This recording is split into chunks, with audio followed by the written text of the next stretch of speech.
Hi friends, எல்லாருக்கும் வணக்கங்க. இன்றைக்கி நம்ம சாய்க்கு ஃபுட் சேனல் எப்படி பார்க்க போகிறோம்னு பார்த்தீங்கன்னா, பார்த்தாலே சாப்பிட தோணுங்க. அந்த அளவுக்கு நாக்கில் எச்சி வரும்.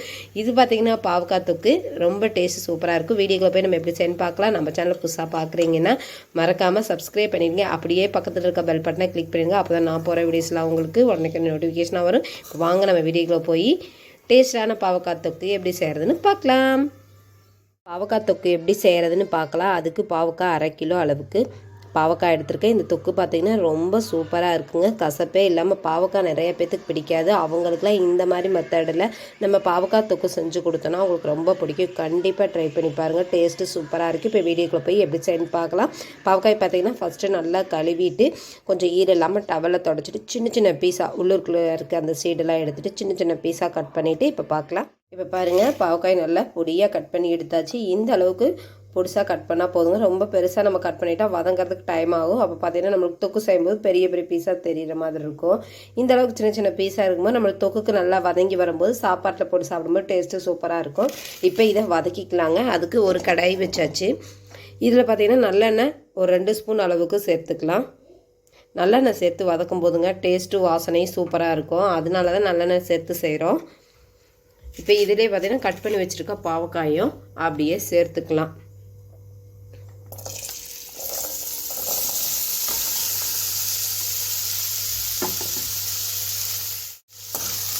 இப்போ நல்லா கலந்து விட்டு எண்ணெயிலேயே நல்லா வதக்கிக்கலாங்க.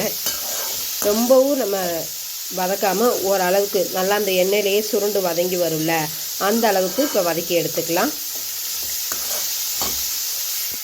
இப்போ எண்ணெயிலேயே பாவக்காய் நல்லா வதங்கிடுச்சு. பார்க்கும்போதே உங்களுக்கே தெரியும் இந்த அளவுக்கு நல்லா வதங்கிக்கணும். இப்போ தனியாக ஒரு பிளேட்டுக்கு மாற்றிக்கலாம். இப்போ தனியாக ஒரு பிளேட்டுக்கு மாற்றியாச்சு. இப்போ இதில் தேவையான அளவுக்கு ஆயில் சேர்த்துக்கலாம்.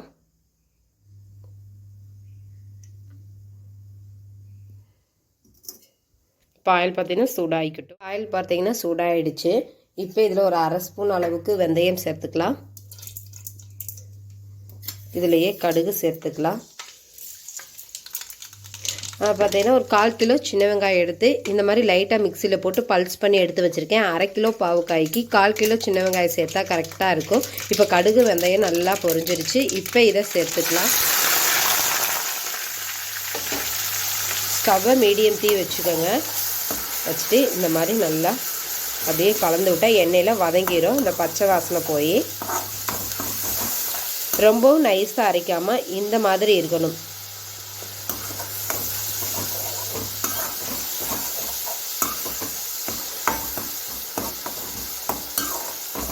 இப்போ இது ஒரு 2 நிமிஷம் அப்படியே வதங்கிக்கட்டும்.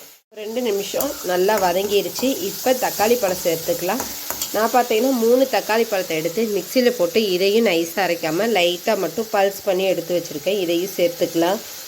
மீடியம் சைஸில் 3 தக்காளி பழம் எடுத்திருந்தேன். இதை சேர்த்து நல்லா கலந்து விட்டு நல்லா அந்த பச்சை வாசனை போகிற அளவுக்கு வதக்கி விட்டுக்கலாம். ஒன்றொன்னே நம்ம பக்குவமாக வதக்கி செய்யும்போது அதோடைய டேஸ்ட்டே பார்த்திங்கன்னா தனி தான். இப்போ இது நல்லா வதங்கிக்கட்டும். இப்போ தக்காளி பழம் சேர்த்து நல்லா எண்ணெய் பிரிஞ்சு வர அளவுக்கு நல்லா வதங்கிருச்சு. இப்போ இந்த டயத்தில் நம்ம மசாலா பொருட்கள்லாம் சேர்த்துக்கலாம். காரத்துக்கு தகுந்த அளவுக்கு மிளகாய் தூள் சேர்த்துக்கலாம். நான் பார்த்தீங்கன்னா ஒரு 2 ஸ்பூன் சேர்த்துக்கிறேன். காரத்துக்கு தகுந்த அளவுக்கு நீங்கள் பார்த்துட்டு சேர்த்துக்கோங்க. மல்லித்தூள் 2 ஸ்பூன் சேர்த்துக்கலாம். சின்ன ஸ்பூனில் 2 ஸ்பூன். அப்புறம் வீட்டிலேயே அரைச்ச குழம்பு மிளகாய் தூளில் 2 ஸ்பூன் சேர்த்துக்கலாம். சேர்த்துட்டு நம்ம நல்லா அப்படியே கலந்து விட்டுக்கலாம். இப்போவே பார்க்கும்போதே ஒரு தொக்கு ஃப்ளேவர் வந்துருச்சு பாருங்கள். இந்த தொக்கு பார்த்தீங்கன்னா ரொம்ப சூப்பராக இருக்குங்க.